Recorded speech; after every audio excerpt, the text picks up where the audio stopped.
welcome into the box score. District tournament play is over. Region tournament play this week, Murphy. An exciting time of year. And you wouldn't know any different because we're still having to make that trip to Monterey every night, just about, aren't we? Well, the region quarterfinals will be good. I know you're going to have to go on the road with the girls to Dunlap to play Sequatchie for Cannon, and then Cannon boys get to play at home.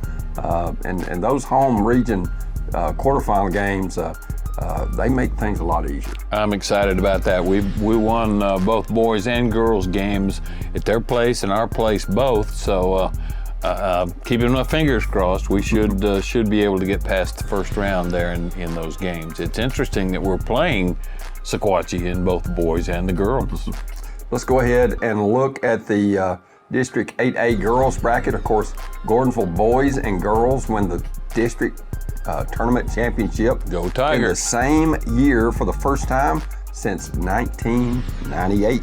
Well, you did some research, didn't you? A while. Yeah, way to go. And when you look at the bracket, that Gordonsville win over Trousdale, who upset Merrill Hyde in the semis, you know, that was a great close game. Great atmosphere over at Gordonsville. We will show you in just a little bit when those games are going to be on that we did for DTC, Randy Jennings and myself. And in the consolation game, you had Merrill Hyde that got the big win over Joe Burns, 47-32. So Gordonsville and Trousdale now, Murph, get to play at home on Friday night. Terry, what do you attribute the Trousdale County upset over Merrill Hyde? That's a big difference based on what they did during the regular season with each other. And I wasn't at the game, Murphy, but they said Trousdale shot the ball extremely well. And you know, in basketball, regardless of the X's and O's, Murphy, if you shoot the ball well, it can make you look great. And if you shoot the ball poorly, you look awful. You look terrible. That's right. That's right. Somebody just got hot, didn't they? They got hot. And Merrill Hyde, a team that had some decent size, but Trousdale forced them into turnovers and got the W. Let's go ahead and look at the boys tournament. Gordonsville boys get the upset, 46-42 over very talented, athletic Joe Burns team in the championship game. Joe Burns pulled out a knee knocker in the semifinals over Trousdale, 77-76 in overtime. Wow. And to get to the championship game, Gordonsville beat Merrill Hyde by 13. Then Merrill Hyde beats Trousdale County to get third place honors. But still, back to that championship game, Murphy, Gordonsville's down 4 heading to the last quarter, and they outscore them by 8. Wow. Huge steal by Gordonsville there from the Stafford kid. They were down, they were up 2, and Joe Burns has got the ball, and they're trying to work it inside, get it inside, and he anticipates it, picks it, goes all the way the other way, and lays it up to give Gordonsville, you know, to secure the victory. But Gordonsville just battled all night long to get that 4-point win. They had lost them twice during the regular season by 17 and by 7, but they get the When It Counts award. They got the trophy. That's why tournament time is so special. You never know what's going to happen. 100%. Now let's go ahead and look at when the replays of the girls and boys championship. I was just going to ask about that. Of course, they'll feature both Gordonsville teams. That's Thursday, February the 26th, and Saturday, February the 28th at 7. And then Friday, February the 27th, and Monday, March the 2nd at 1 p.m. And that's on DTC 3. Now let's go ahead and look at what's ahead for the region. Jackson County will host Joe Burns. Trousdale County plays at home against Clay County. Gordonsville plays at home against Clark Range. Clark Range, a team's really struggling this year. And then Pickett County plays against Merrill Hyde. That's only a 3-hour trip from Hendersonville up to Byrdstown, Murph. Terry, are we looking at a Gordonsville-Jackson County finals in that girls tournament, you think? I don't know. Gordonsville and Pickett, I think, will win that first game, but Gordonsville playing at home could make a difference. And of course, they've got an outstanding player to Pickett County. She signed with Tennessee Tech, and you know, a very talented player. Gordonsville will have to hold her in check, but you know, Clay County has played Jackson County extremely close. I think Clay goes to Trousdale and wins.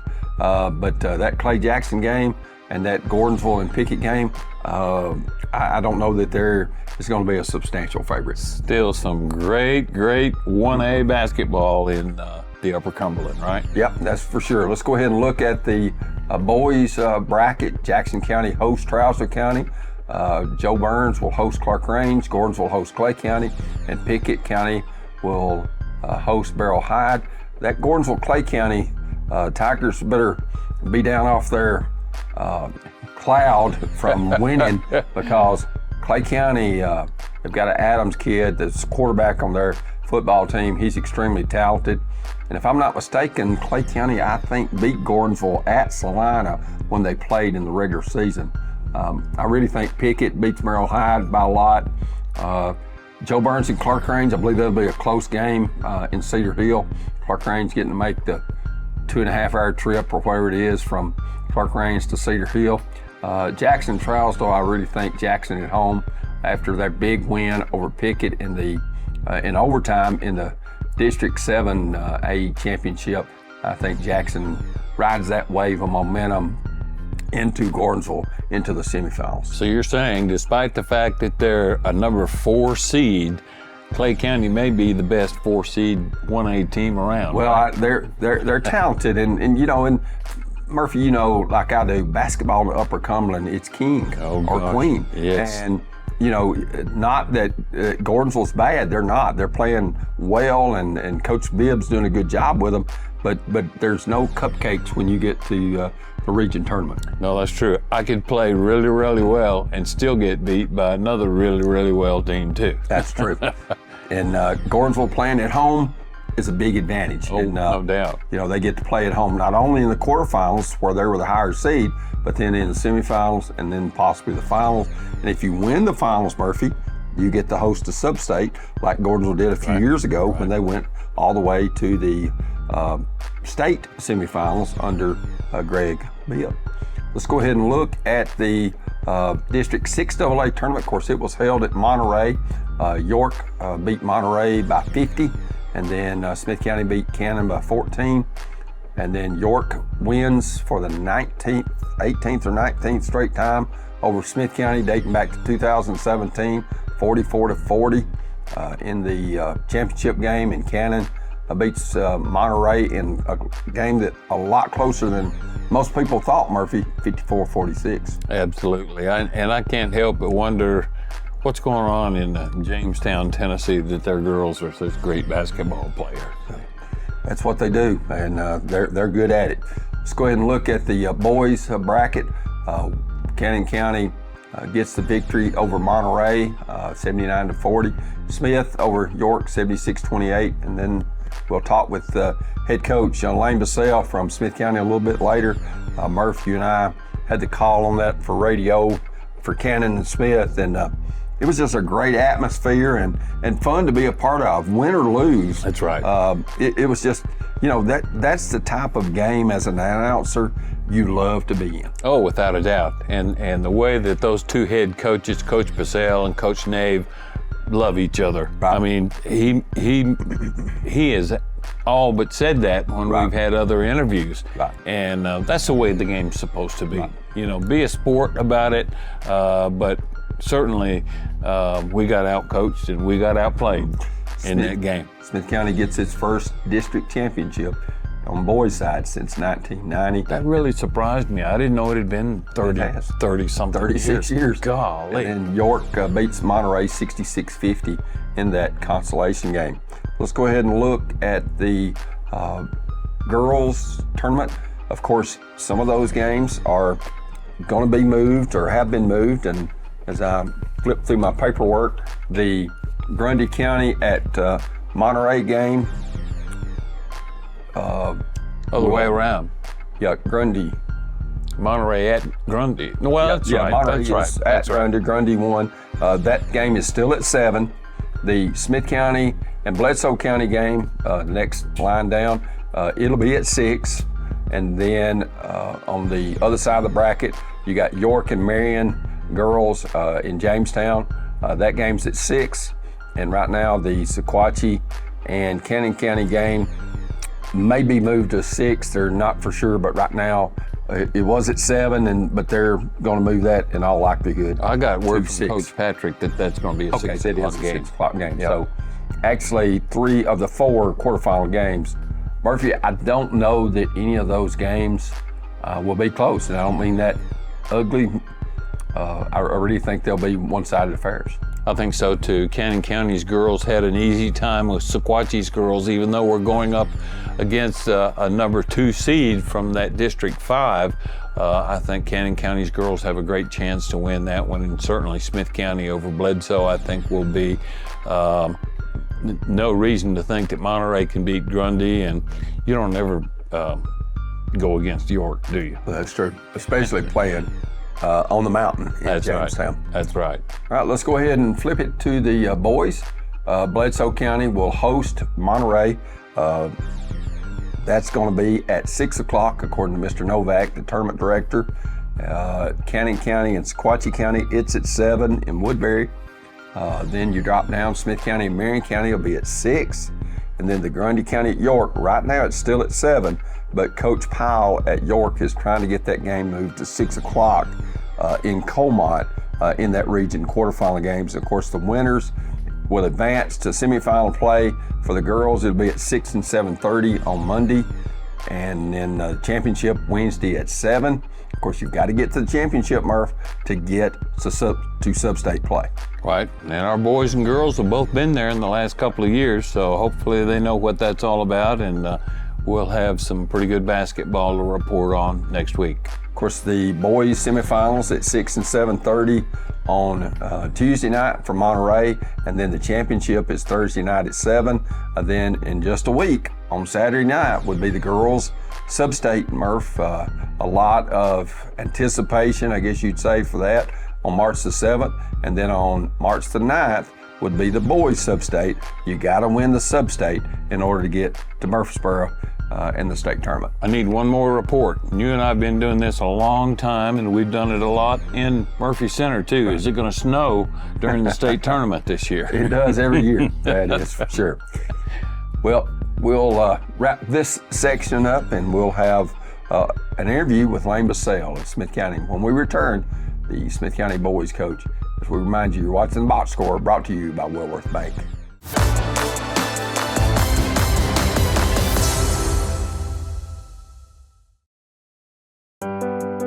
At Wellworth Bank, we believe care makes for better banking. It's what turns transactions into trust and customers into neighbors. To us, people are more than numbers. They're families building futures, dreamers starting new journeys. We believe care should come standard because you're worth it. You always have been. Wellworth Bank, care in common. Member FDIC, equal housing lender. Friendly, traditional banking at its best. It's what our customers have learned to expect at Citizens Bank, and we're always happy to deliver, with plenty of options for personal and commercial checking accounts, as well as a variety of loan types. We can help you achieve your financial goals, all with a friendly hometown smile. Citizens Bank at 407 Main Street and 61 Dixon Springs Highway in Carthage, 70 Cookeville Highway in South Carthage, and 530 Gordonsville Highway in Gordonsville. Equal housing lender, member FDIC.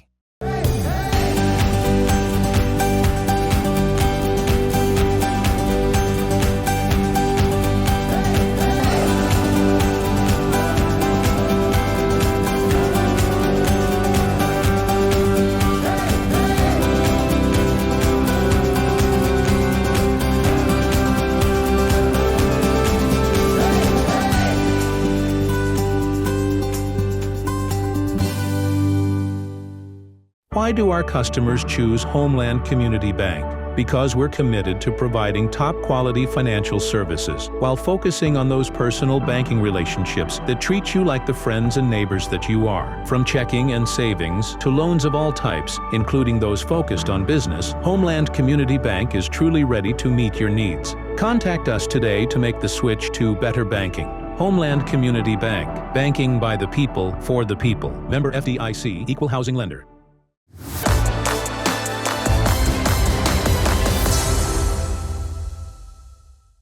And welcome back into the Box Score. We've been joined by a smiling Layne Bussell. First time since 1990 that the Owls have won the district championship. Really? I know that 6 times since 1990 the Owls have had an opportunity to win a district championship game but didn't, and I know that your team's got to be pretty tickled.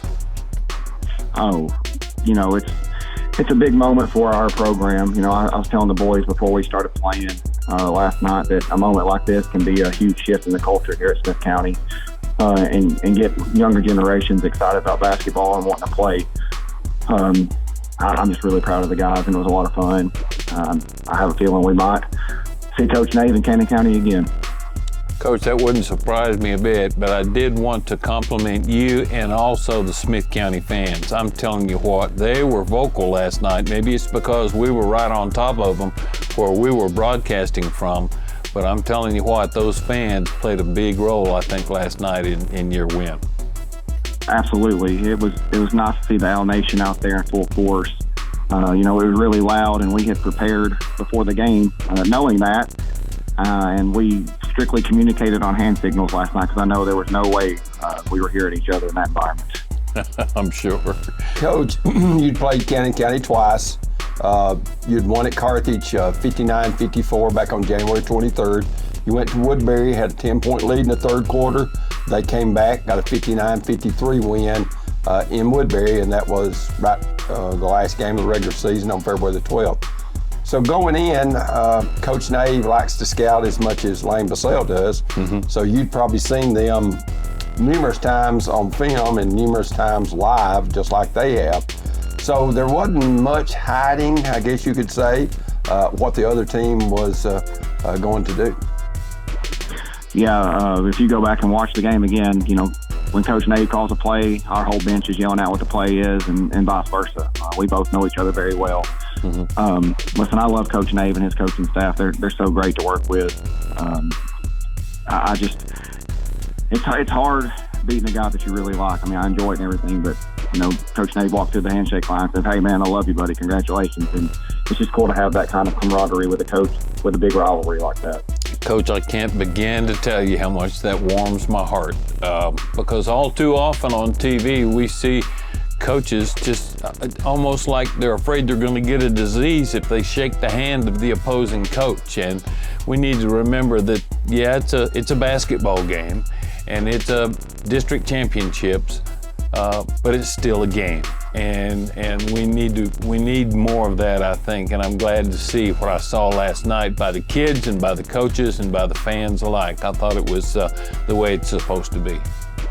No, I agree. It was a great moment, to do something we haven't been able to do since 1990 here in year two is kind of ahead of progress. We weren't expecting to be that. But back to what you said about the coaching part, and I say this all the time, and this is going to sound bad. I don't mean it that way.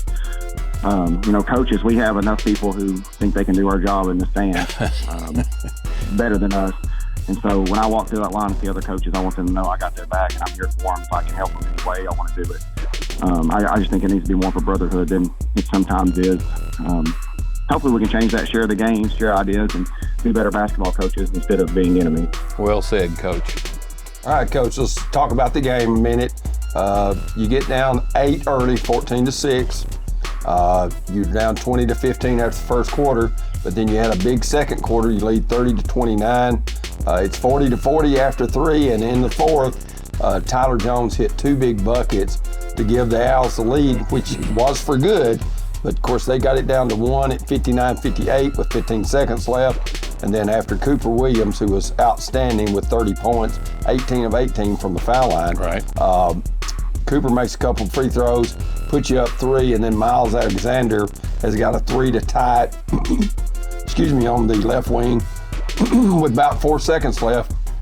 Fortunately for the Owl fans, it was off. You grab the board, secures the win. Yeah, it was just an up and down battle all night, back and forth. Each team's throwing punches and everybody's responding. Cannon County came out hot. Miles was hitting shots. Anderson Lotta hitting shots. Lucas Phillips hitting shots.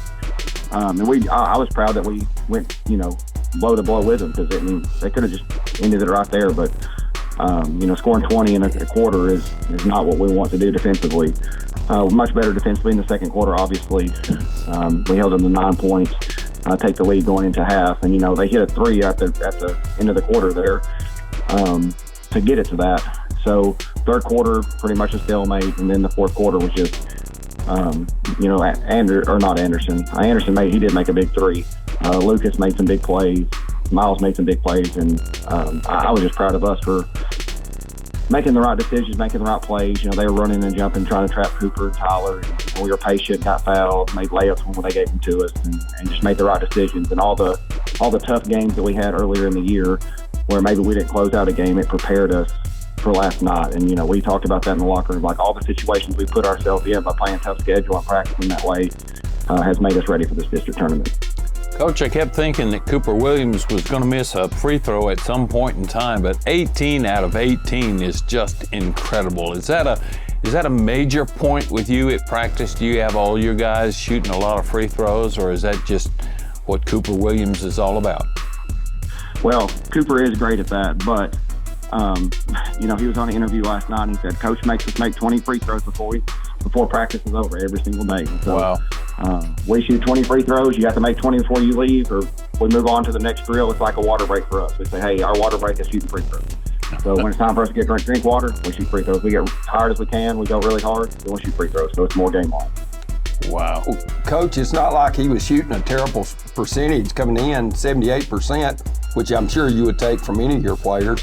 But to do 18 of 18, especially 12 for 12 in the fourth quarter, and 10 of those were with a minute 18 to go in the game until 13 seconds. So over a 65-second stretch, he made 10 of 10 to allow you to keep the lead. And they didn't rattle the rim either. No. They were all just perfect shots.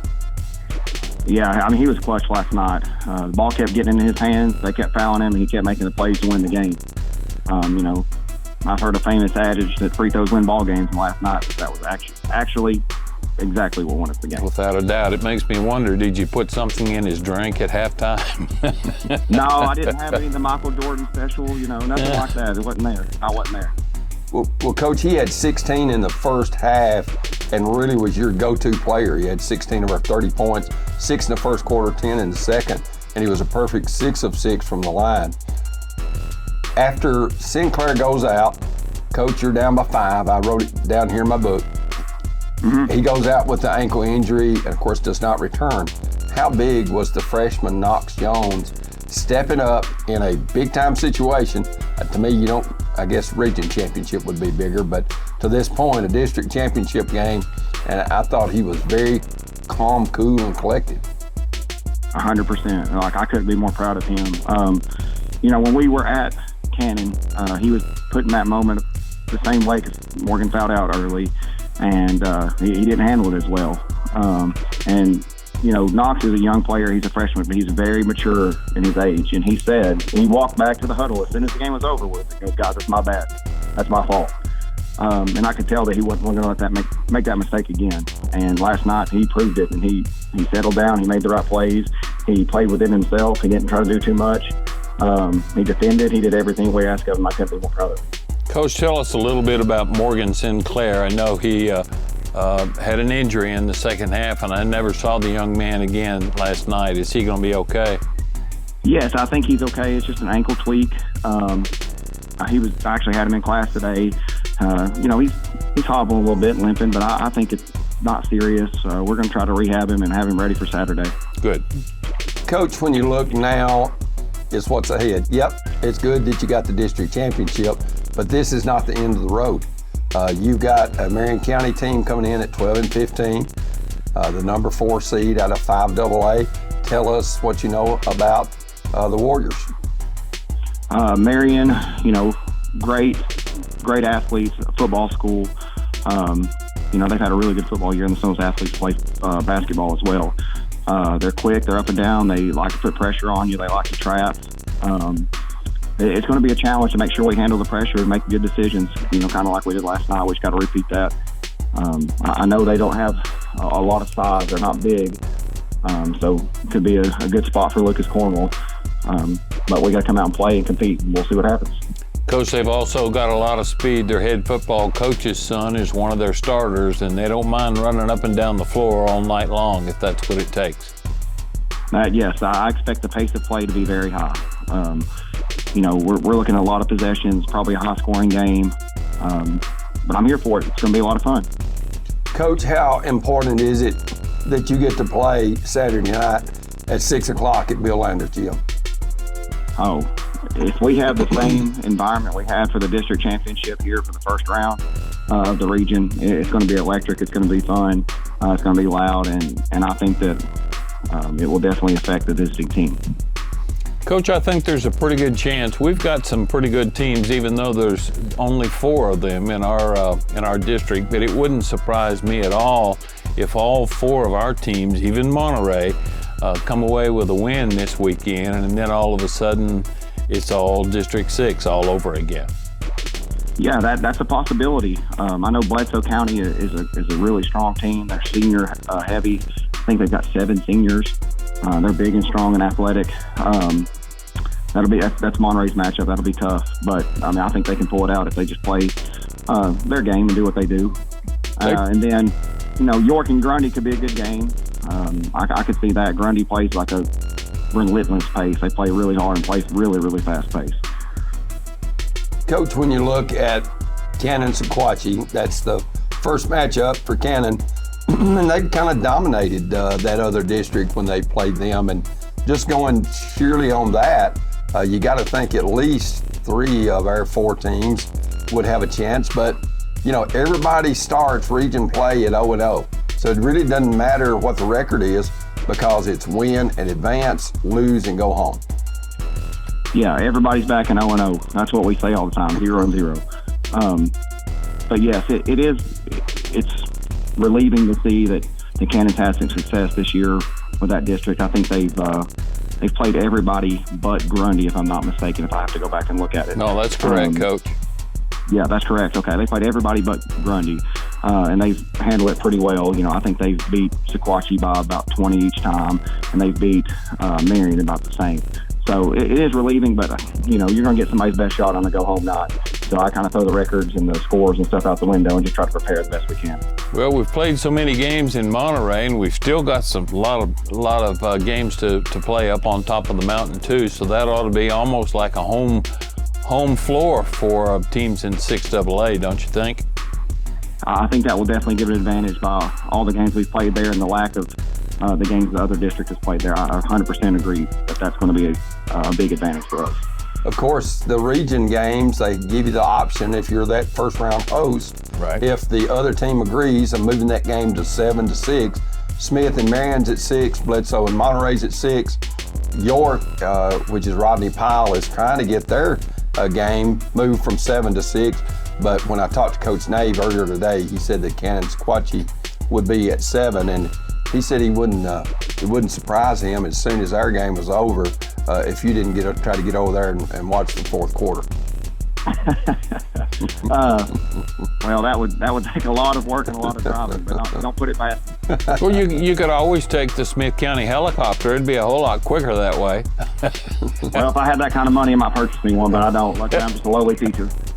Coach, when you look, last year it came up short in the district championship game to Jackson County.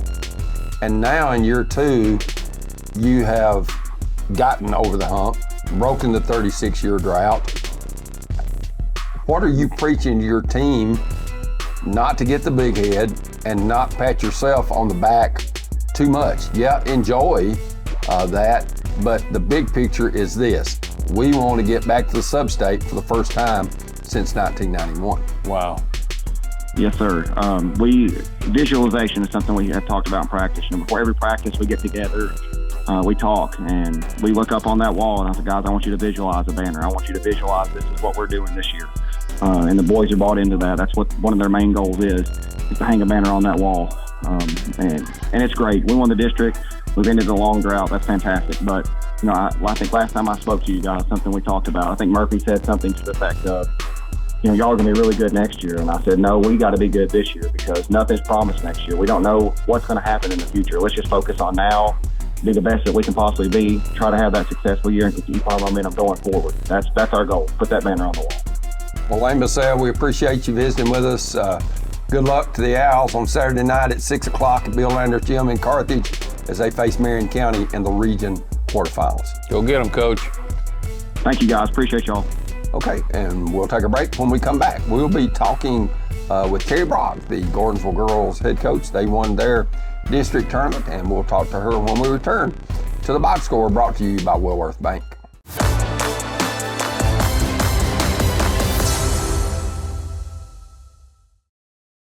Why do our customers choose Homeland Community Bank? Because we're committed to providing top-quality financial services while focusing on those personal banking relationships that treat you like the friends and neighbors that you are. From checking and savings to loans of all types, including those focused on business, Homeland Community Bank is truly ready to meet your needs. Contact us today to make the switch to better banking. Homeland Community Bank. Banking by the people, for the people. Member FDIC, Equal Housing Lender. Friendly, traditional banking at its best. It's what our customers have learned to expect at Citizens Bank, and we're always happy to deliver, with plenty of options for personal and commercial checking accounts, as well as a variety of loan types. We can help you achieve your financial goals, all with a friendly hometown smile. Citizens Bank at 407 Main Street and 61 Dixon Springs Highway in Carthage, 70 Cookeville Highway in South Carthage, and 530 Gordonsville Highway in Gordonsville. Equal Housing Lender, member FDIC.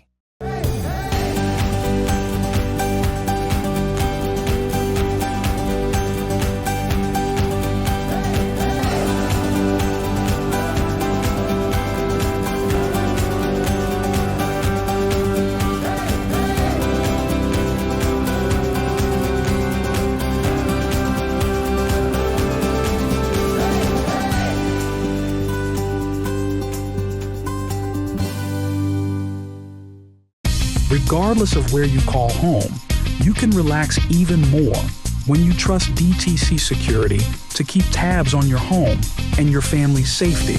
For just $49.99, get a system with a touch keypad, 3 window or door sensors, motion detector, key fob, and standard installation. Secure your home and guard your future with DTC Security. Don't wait until something happens. Contact DTC Security now and take the worry away at your home. At Wellworth Bank, we believe care makes for better banking. It's what turns transactions into trust and customers into neighbors. To us, people are more than numbers. They're families building futures, dreamers starting new journeys. We believe care should come standard because you're worth it. You always have been. Wellworth Bank, care in common. Member FDIC, Equal Housing Lender.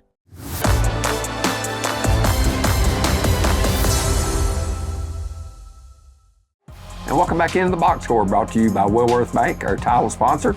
And we've been joined by Terri Brock, the Gordonsville girls head coach. And on Saturday, we were fortunate enough to get to do the DTC Huff and Puff Trucking Game of the Week for the championship game. And coach, quite an atmosphere in Gordonsville. Yes, it was. It was an exciting time, an exciting win. Really an honor to get to play for the district championship and then to secure that championship win.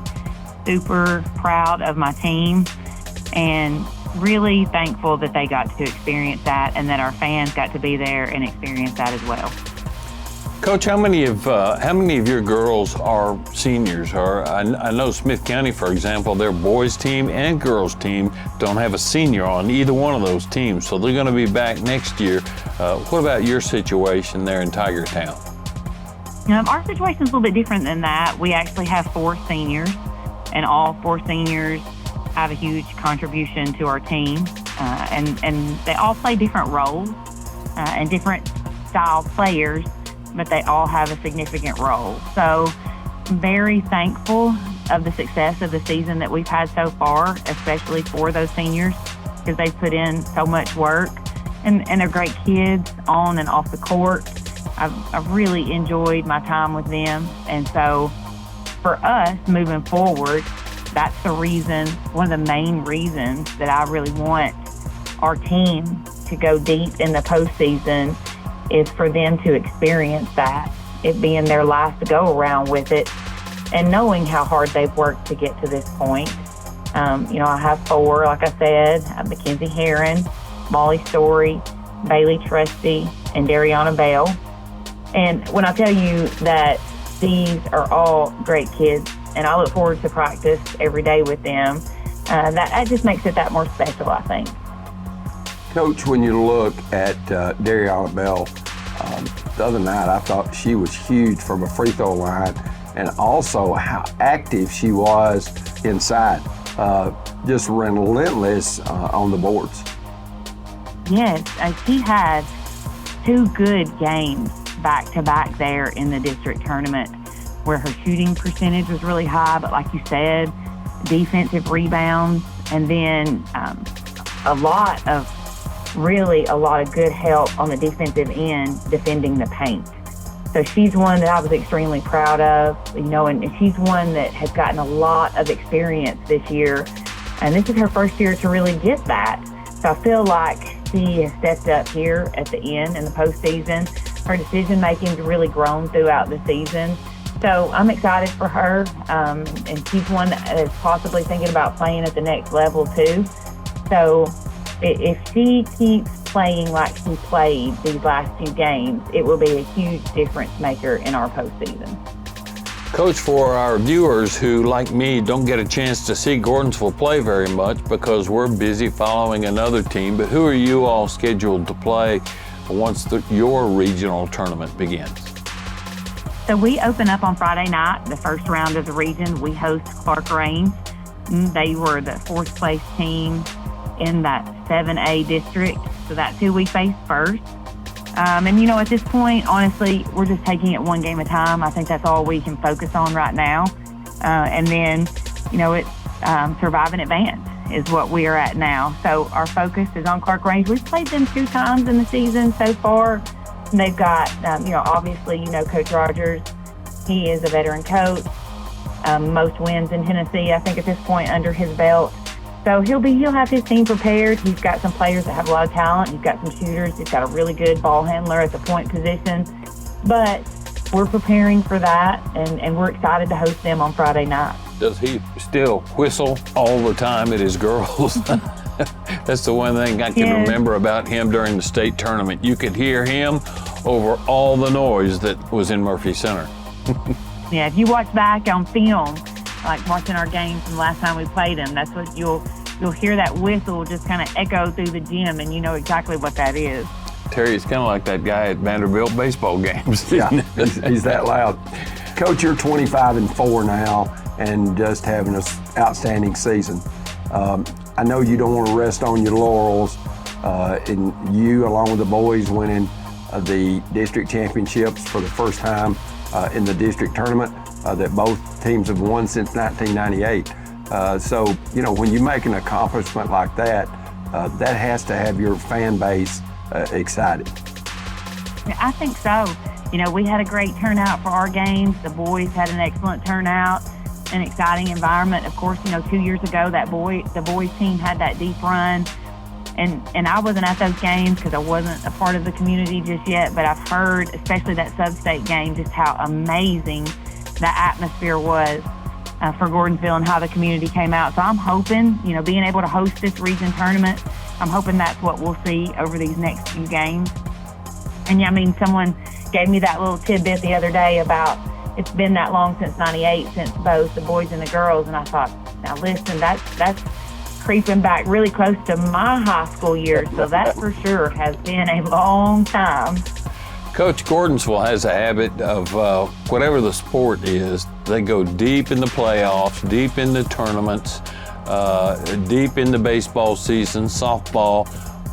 What do you attribute that to? It's just something that's really special about Gordonsville, and I'm just so proud that I got to go to so many games at that high school and watch so many kids over a period of 20, 25 years. And they just got winning on their mind regardless of what the ball looks like.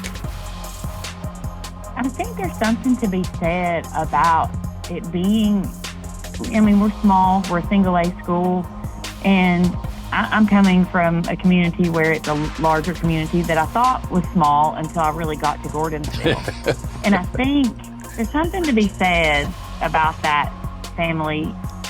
It's like a family. And I think that stems from being a smaller community. You know, when you're in a school this small, your kids have a lot of interaction with each other. And teams naturally do. But I think outside of just when we're together as a team, there's a lot of interaction because most of these kids, especially if they're in a lot of the same classes, they see each other a lot throughout the day.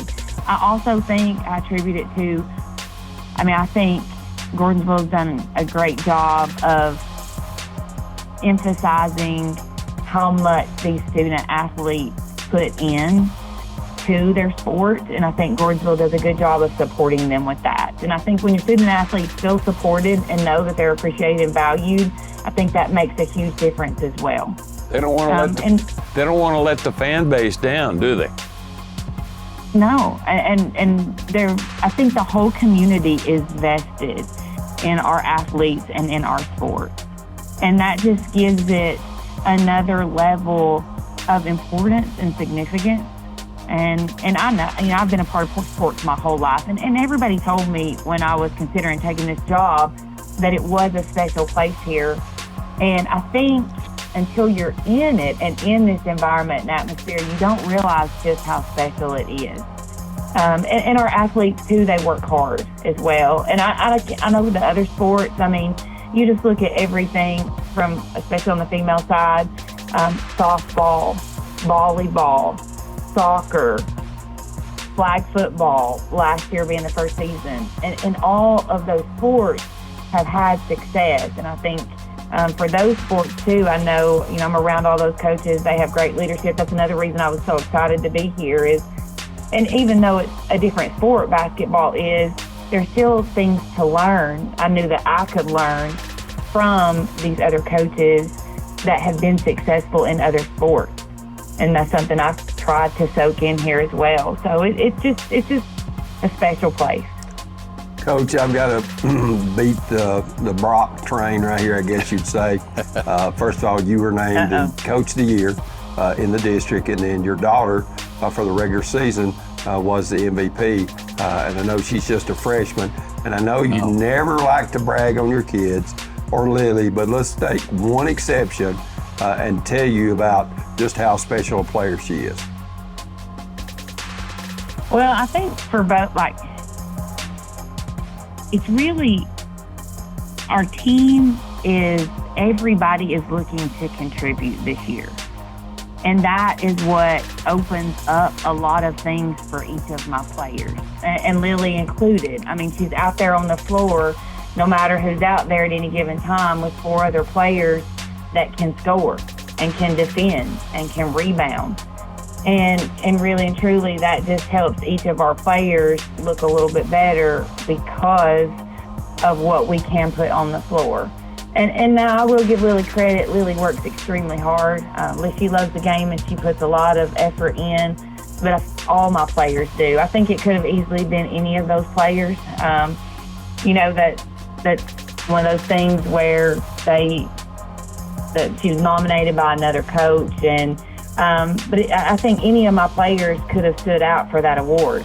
And there again, I think that goes back to being able to look to score a little bit different than I think the past couple of years that we've had. All my players, I tell them, your shot, take it. If it's your shot, look to score the ball. And I'm hoping that makes us, that's one thing in the postseason that will make us a little bit harder to guard too when everybody's out there looking to score. But and it's the same thing with my award. That's really not for me. I don't get on the court. My players do. They get out there and battle every night, and without them and the success that we've had this season, you know as well as I do, that award's not mine. That's really theirs. Coach, you mentioned a sport that even myself has not witnessed yet, and that's girls flag football. But that's going to be a big deal in the not too distant future. TSSAA has made that a sanctioned sport. I'm just curious to find out how many of your basketball players are going to play flag football this year. Right now, I've got 3. I've got 3 that are going to play flag football, and then of course, I have a couple that also play softball. So, and both of those have already started their official practice and some scrimmage and play days. So, I mean, I'm hoping to hold on to those girls for as long as I can. But then I know those other coaches are excited about them getting back in to those other sports. But yes, I've got 3 with flag football. And I think I've got 2 that are going to go right into softball. And then I also have one, Emma, that's going to go into track as well. Coach, when you look, I know you've got one 8th grader, Layne Foster, that starts for you, but you've had an opportunity to pull some off the 8th grade squad up. How important is it? Of course, you know, I know your assistant coach is the head coach at the junior high level, but for them to get to experience this as well, that's got to breed a great culture for down the road with them getting the experience this postseason run. Yeah, I hope so. You know, I feel like if you have the skill and you have the talent, I do think it's a great opportunity to go ahead and get in just with my game plan and my style of play. And that's one of the reasons too why I coached junior high last year. Number one, coming to a new community and getting familiar with those players, but also them learning my style of play. And I think with having 4 seniors as well that I'll be losing after this year, I think that's very important. You know, you want to have some players back every year that have had some experience. So I think obviously with Layne, her getting the experience she's had this year, that's going to be beneficial moving forward for next year. And then those girls that my 8th graders, the other ones, of course, Isabella's up with us on varsity right now, and there's 3 other ones. I think in middle school, they ran a lot of the same things that high school is familiar with, and I think that will make that transition that much easier. And there again, it is a great group of kids. So I'm looking forward to all of them being with us next year and being on the high school team. And I do think that helps when it's more fluid like that. I think that can only make your program stronger. Coach, when you look at this run, I know everybody starts 0-0, and regardless if you're a 1 and playing a 4 or a 2 and a 3, and regardless of where the game is, you know, you have to focus one game at a time. And it seems to me that your team is not going to overlook anybody, and Coach Terri Brock is going to make sure that doesn't happen. Oh, we better not. We talk about that. After every game, we look at our record. And so right now our record is sitting at 2-0. That's what our record is. We wiped a clean slate, and when we went postseason, we said our record is 0-0. And that's what it is right now, because really and truly, once your regular season is done, everybody does start from a clean slate. And where you finish, that determines who you play. But you guys know as well as I do, you've been around sports long enough to know, and in basketball in particular, anybody can be anybody on any given night. Any team can step up, any team can have a great game plan, and it just be their night. So we try to not take anything for granted. Well, Coach Terri Brock, best of luck in this region tournament. It starts with Clark Range on Friday night over at Gordonsville at 7 o'clock, and hopefully you'll have a great crowd. Hey, thank you so much. I appreciate you guys, and I appreciate the fans, and hopefully everybody will come out and support us and the boys both throughout this entire region tournament. Coach, we appreciate you too. Good luck, okay? All right, thank you. We'll look at the District 8 3A standings and region brackets when we return here to the Box Score, brought to you by Wellworth Bank.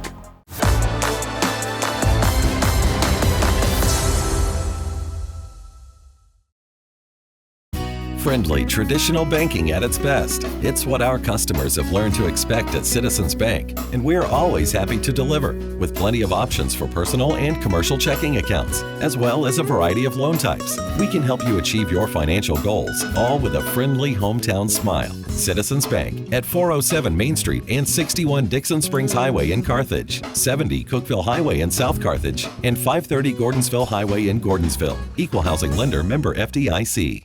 Why do our customers choose Homeland Community Bank? because we're committed to providing top-quality financial services while focusing on those personal banking relationships that treat you like the friends and neighbors that you are. From checking and savings to loans of all types, including those focused on business, Homeland Community Bank is truly ready to meet your needs. Contact us today to make the switch to better banking. Homeland Community Bank. Banking by the people, for the people. Member FDIC, Equal Housing Lender.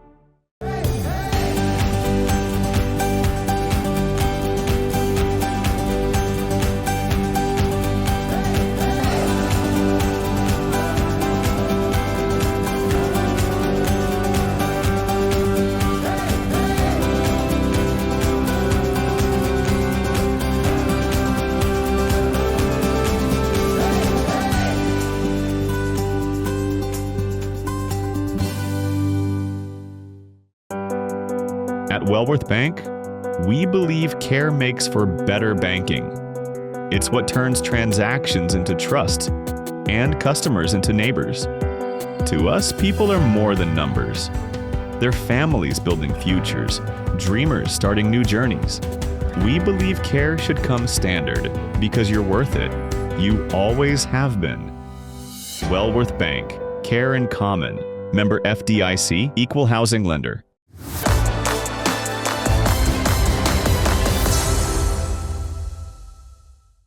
Welcome into the box score, Terry Collins Murphy Fair. It's our final segment, Murphy. We're going to talk about some District 8 AAA action, which occurred over at Watertown. And, you know, people have been blessed because you can go to Monterey, you can go to Cookeville, you can go to Livingston, you can go to Watertown, you can go to Gordonsville and get district tournament action. Absolutely. And, you know, people associate me with football and not basketball. But if you're in the Upper Cumberland this time of year, it's basketball for sure. For sure. For sure. Let's go ahead and look at the District 8 AA, or 8 AAA, girls bracket.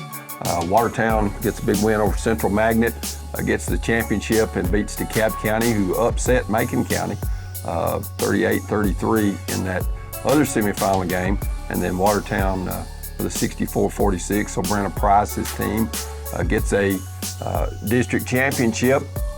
They'll play, and we'll look at the region brackets in just a minute, but they will get to host not only that region quarterfinal game, Murphy, but if they continue to win, they'll play at Watertown High School. I was going to say, they're just like Monterey. They get both tournaments, right, on their home floor. That's true. And then Macon County gets the win narrowly in the girls' game, 46-44 over Central Magnet. Central Magnet did lead that game at halftime. Let's go ahead and look at the the replay dates for the girls' championship, DeKalb County and Watertown. That'll be Thursday, February the 26th, and Tuesday, March the 3rd at 1 p.m., Saturday, February the 28th at 5:30, and Sunday, March the 1st at 7 p.m. If you ever get confused on when or who is playing, go to DTC3.tv, and it'll have a list of that schedule. Absolutely. A lot of basketball still to be played. That's true. Let's go ahead and look at the boys' side of the bracket at Watertown. DeKalb County narrowly beats Watertown. Both teams didn't play well, 36-32. And then Macon beats Central Magnet 61-50. The third time that they had played in 8 days, I think it was. Wow. So they were familiar with each other for sure. And then Macon gets the big blowout win, 70-51. A coin toss determined that 1 and 2 seed, Murphy. Oh my Both goodness. of those were 4 and 2. Watertown and Central Magnet were both 2 and 4 at the end of the district. But Macon and Michael Owens, his team, played well to beat DeKalb down at Watertown. And then Watertown gets by Central Magnet 56-52 in that third place game. So Kevin Honeycutt's team will now have to go on the road, and we'll get to that bracket in just a second. Let's go ahead and look at the replay dates for the consolation and championship games featuring both DeKalb County and Watertown. It'll be on Friday, February the 27th, Monday, March the 2nd, and Tuesday, March the 3rd at 7 p.m., and on Saturday, February the 28th at 1 p.m. Terry, do they do those replays back-to-back on those dates or not? Or is it one game or two games? No, it's back to back, and okay. They'll play it out. And my mom, she loves watching other teams. Sure. And she loves seeing that high school action. And kudos for DTC of getting out and covering that and giving those people that maybe can't go to the game an opportunity to see it even on a replay basis. Get a chance to see them all. That's true. Let's go ahead and look at the region brackets. The aforementioned, of course, Stone Memorial will be playing at home in Crossville, right across from Bucky's. They'll play Central Magnet in that girls game. Stone girls seem to be the cream of the crop, Murphy, not only in District 7 3A, but in the state. And they're playing well. Mike Buck's got that well-oiled machine going, and they will fire the threes. I think we played them earlier, and they shot like 37 threes. Oh my God! So it's going up from the perimeter. It sounds like you might want to move that circle or half circle out a little farther for that game. Of course, DeKalb County gets to play at home against White County, a team that has beaten them pretty soundly in both regular season games. But that game is in Smithville, and I know Brandy Alley is saying, hey, everybody's 0-0. Win in advance. Of course, losers will go home. Watertown drawing a tough assignment. A Livingston team when Leslie Smith, Leslie Riddle now, in the postseason, Murph, she's always been a very tough out, and I know Brenna Price knows that. Well, the thing about it is, if they win, if Watertown wins that game, then they've got to face Upperman in all likelihood.